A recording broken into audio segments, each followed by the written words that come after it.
Hello, Elizabeth here from Genexia Health. I hope you guys are well. Today I want to talk to you about ruptured eardrums.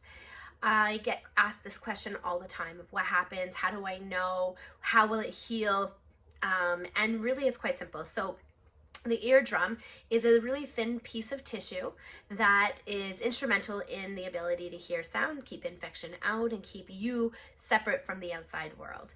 So when you get a little hole in your tympanic membrane or eardrum, people do tend to panic.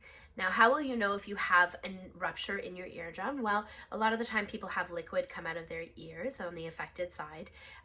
You can often feel pressure, and then suddenly like a balloon popping, it kind of gives you some relief, and then that liquid comes out. Sometimes it can create more pain, although I usually hear the opposite. And so what do? How does it heal? Most, and I mean most, ruptured eardrums do heal on their own in time. Usually it'll take up to a few weeks, and during that time you really have to make sure that you do your best to keep infection out. So how would you do that? Well, you want to not go swimming.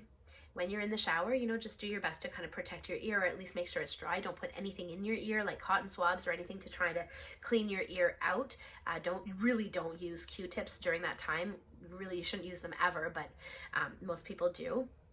And so just be cautious. The other thing is that sometimes the root of the actual rupture is because you had an infection, an ear infection to begin with. And so your healthcare provider may decide to give you antibiotics. Make sure you take your antibiotics for the full duration of time. Some people will say, oh, I was feeling better, so I stopped taking my antibiotics. Really not a good idea. You want to make sure that you take the antibiotics for the full amount of time so it kills every bug and it doesn't leave any left to start to kind of fester and create more of an infection. In rare instances, a ruptured tympanic membrane would need to be surgically repaired. But in my career, I've never heard that done. I also don't work in an ENT clinic, so I'm sure someone who works in an ENT clinic would say different. But generally speaking, most tympanic membranes do heal on their own.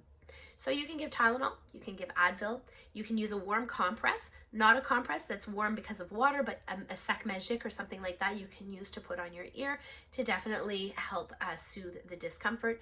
Some doctors or nurse practitioners will recommend a nasal rinse to just try to keep fluid from accumulating in the ear again, allow for proper drainage.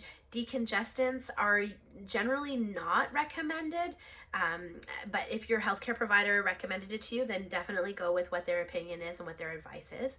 And I think the most important thing to do when you end up having a ruptured tympanic membrane, don't panic. Everything's going to be okay. Call a healthcare provider, make sure you get it managed and treated and somebody looking at it, but you'll be okay. And we're here to help. So if ever you feel like you have an ear infection that's accumulating or festering, pay attention to it. Call us. We're more than happy to come and take a check and peek and see what's going on. And I wish you guys all healthy tympanic membranes. Have a great week.